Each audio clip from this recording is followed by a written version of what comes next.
All right, so this is going to be a little more laid back compared to a lot of my other videos, mostly because I don't want to screen record Netflix. That sounds terrifying to me, and I feel like they'll find me somehow. And also because I kind of just want to get this video out. I don't want to do nothing too crazy for it. But Once and Always was a crazy ass experience. I've been a fan of the franchise since I was a little kid.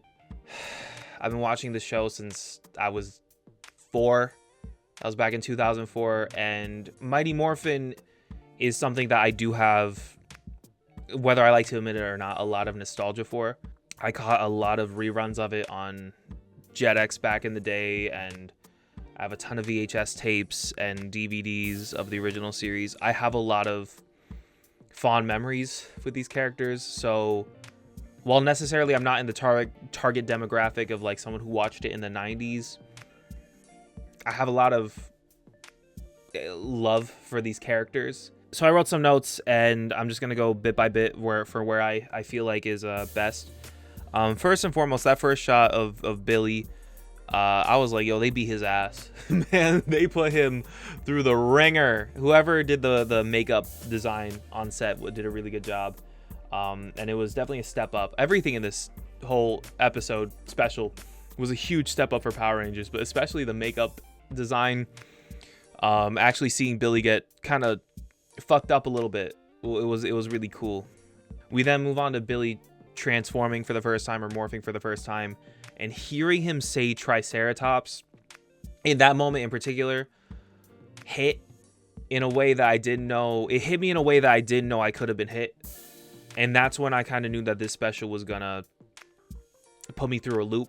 My point after that is literally just, I don't know if y'all can see this, it literally just says holy fuck. And I think that's when Trini passed away. I talk about this on Runaway a little bit. Go watch Runaway, by the way, if you enjoy this video, because it's a lot like that.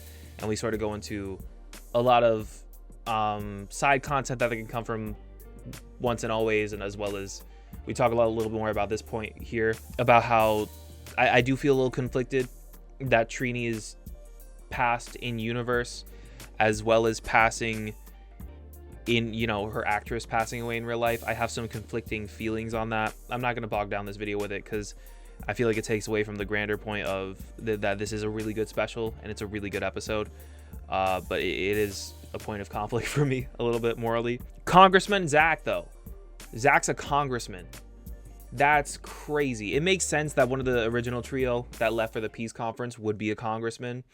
You know, they would be doing peace work and that type of stuff. So it is kind of cool to see Zack get that sort of, you know, treatment. I also wasn't expecting the rad bug to fly.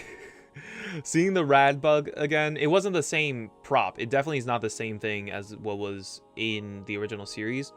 But seeing the rad bug 2 was really cool, and watching it fly, like I verbally shouted like, oh shit, this thing flew. Like I knew it was going to. I know that's the whole point of the rad bug, is it's a flying fucking car, but watching it fly was sick. It was just really sick. So Rita shrinks down all of the characters that couldn't come back of the original cast. Sans obviously Trini, of course, and they deadass were just LC figures. They were deadass just Lightning Collection figures, and I found that to be very, very silly. Just seeing her pop a bunch of Lightning Collections figures on a shelf, like she's just like me for real, bro. She just literally fucking, she said, oh, I got the Red Ranger, boop, right on the shelf right behind me. Like it was silly, having them all wrapped up in different whatevers. I like how they kind of explained why they brought back Snizzard and Minotaur, because the way that they were used in the episode made sense as to why those monsters would come back instead of Pudgy Pig or whoever else. And now I kind of feel silly for wanting anything different, because it makes sense why those two would come back, and it was kind of sweet. Charlie was a really good actress. I heard beforehand that she was a really good martial artist, and that was something to be excited about, and she did not disappoint. Her acting was not impeccable, but it was really good for Power Ranger standards.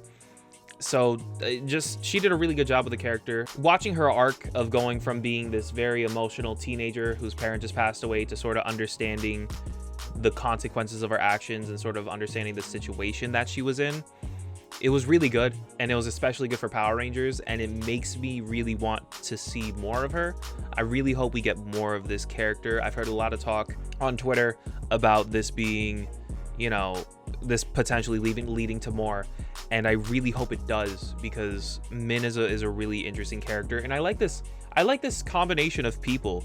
You know, you have Billy, who's been around every season. You have Kat and Rocky, who, you know, have been around since season 2 and 3 respectively. Then you have Zack in there.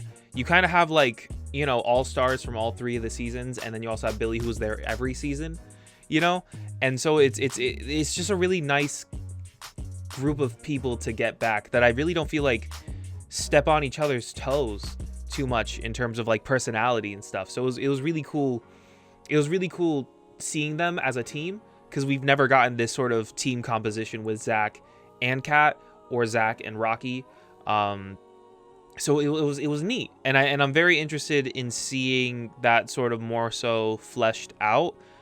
Obviously, you know, it may or may not happen, whatever, but it was cool to see regardless. Okay, so the explanation for Rita coming back was actually ingenious.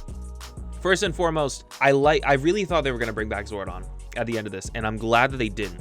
I'm glad they kept Zordon dead, because I felt like that would have taken away from his sacrifice, and it would have made the whole ending to his character and the whole ending to the Zordon era kind of feel like it was for nothing. And I feel like it would have ruined, it really would have ruined the past 30 some odd years of that happening.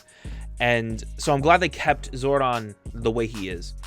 But the fact that they, you know, sort of went into the scientific process of the Z-Wave, in that, and this is something I always loved about Power Rangers, especially in the early years, especially in the Zordon era, is that you take these pieces of magic, like the Dino Coins are like these magical things, and they've reverse engineered them, and they've looked into the science of them, and they've gone hella hard in the paint in terms of understanding what they are on a scientific level, right? And Billy does that again with the Z-Wave, and that was sick, in that, you know, it is this burst of positive energy that flows through all of the evil that is currently active, sucks it out of them.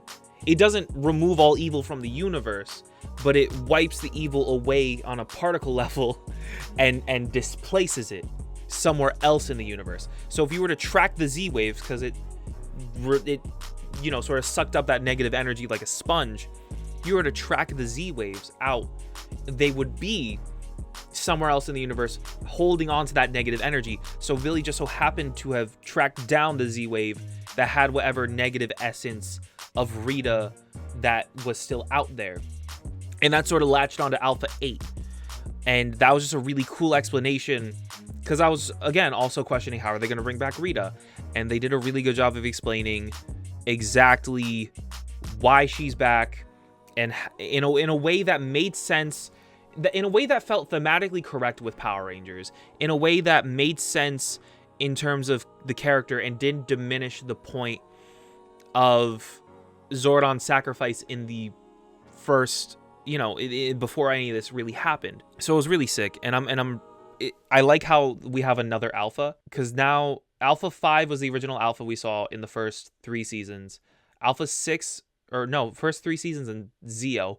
Alpha 6 came in Turbo, and didn't leave until In Space. Alpha 7 was the one in Forever Red.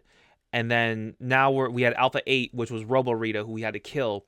And now Alpha 9 is the one we have. So I like to imagine that Alpha 6 is still with Adam, since Alpha 6 was the Alpha we saw in Once a Ranger. Not Once and Always, but in Operation Overdrive. So I like to imagine that SPD has Alpha 6, and that Alpha 7 is out there just chilling with the Space Rangers on the Astro Mega ship, like he was in Forever Red. During the Bandora Protocol, first of all, I liked how they sort of kept the Bandora's palace sign over Rita's palace, you know, because it was in the original stock footage that they showed.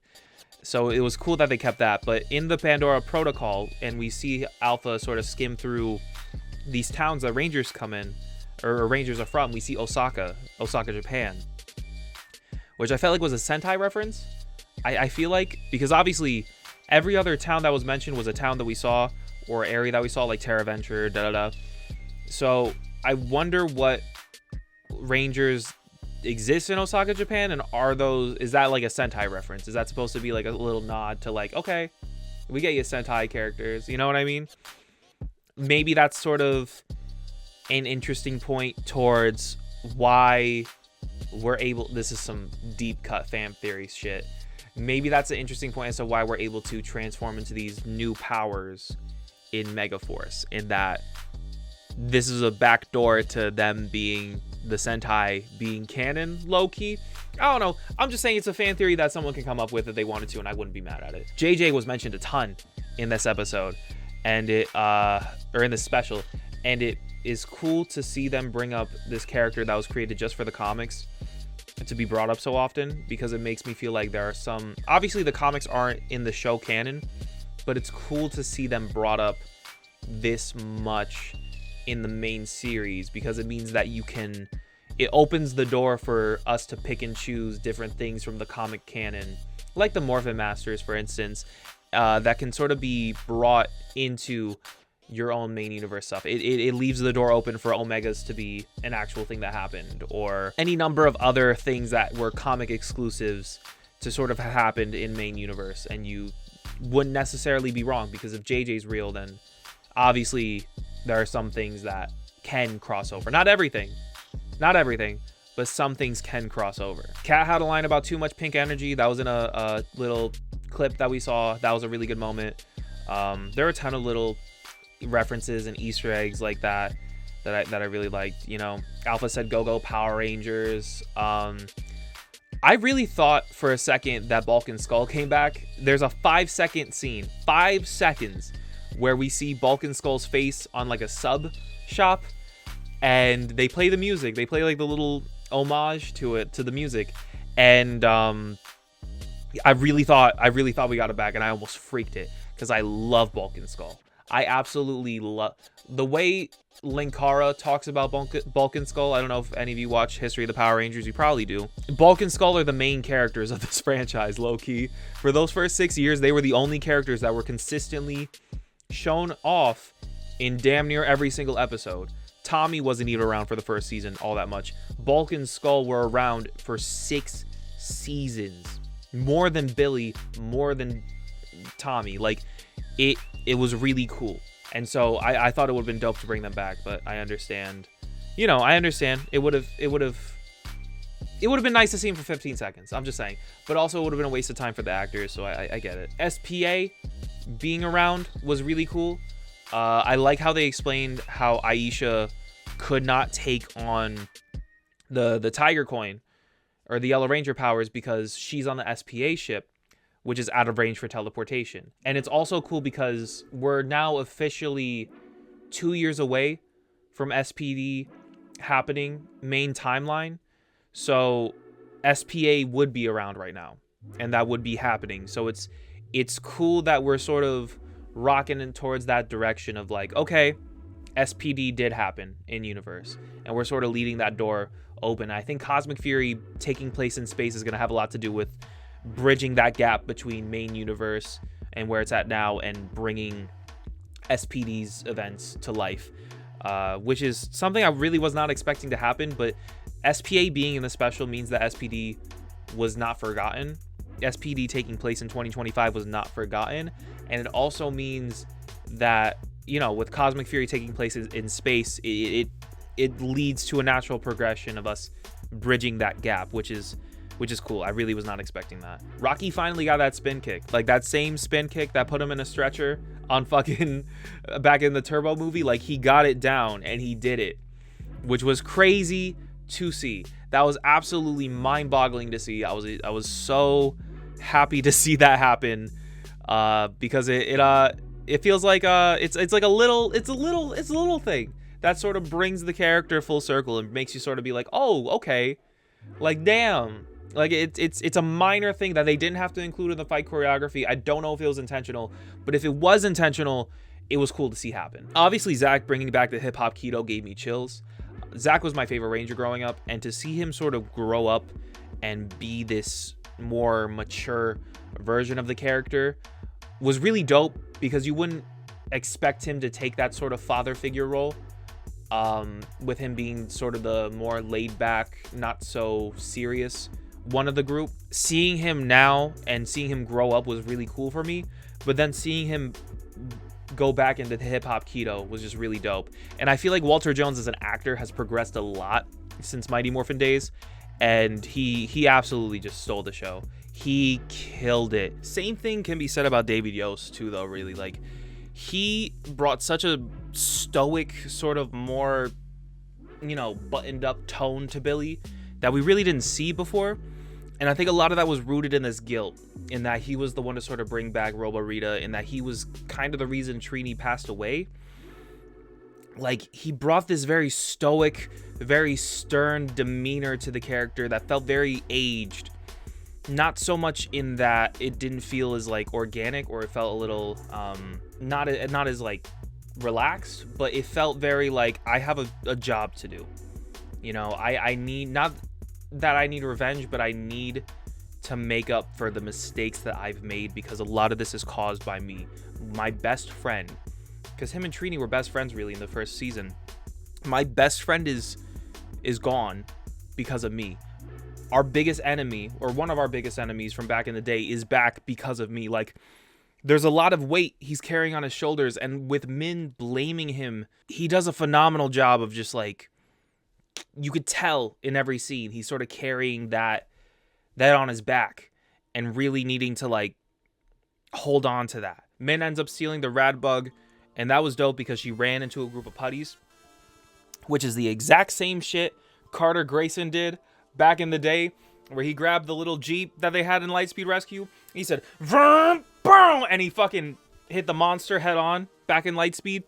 That was just, it obviously wasn't a reference, but it was fun to watch happen. And it brought a lot of memories of that coming up. I liked seeing Billy use the blaster out of suit.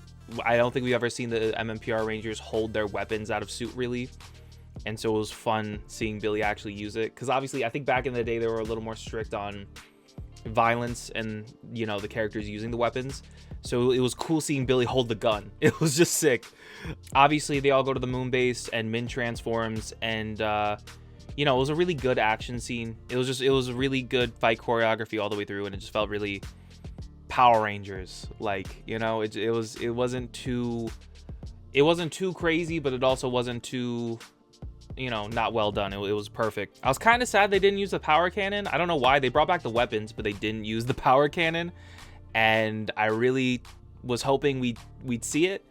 And I also was kind of hoping we time traveled a little bit. It kind of felt like Chekhov's gun, you know, where it's like you keep talking about this time portal and this time thing and time traveling and this, that, and the third. And it's like, okay, you're going to keep talking about it.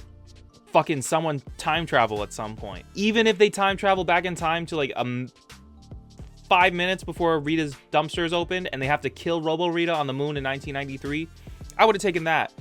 But it was kind of like, why, you know, why bring it up?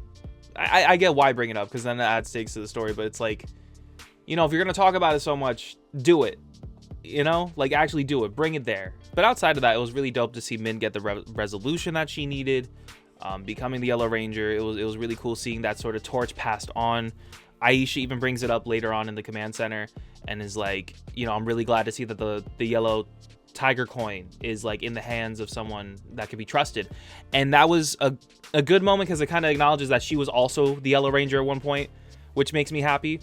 And it makes me think this is the most passed around power set, right, so far in Power Rangers, besides like maybe SPD Red, because that went from Jack to Sky to Bridge. I guess by extension, Blue and Green were also passed around 3 times because of that. It was dope to see Aisha acknowledge, like, oh, you know, I was the Yellow Ranger too, and I'm glad to see that you are also, you know, gonna take care of the power. I really liked the mention of Aquitar and Miranoi, you know, those sort of deep cuts. And I like how they sort of implied that Billy had a relationship with one of the Aquitar Rangers, that he had a sort of a little fling with the white Equation Ranger. That was crazy, because that was always a joke in the in the community. But the fact that it's low-key kind of canon that Billy pulled an Equation, which is crazy. that's silly to think about. You know, the ending scene sort of addresses Billy's guilt and, you know, how Trini always had his back and all that type of stuff, and it was a really good moment.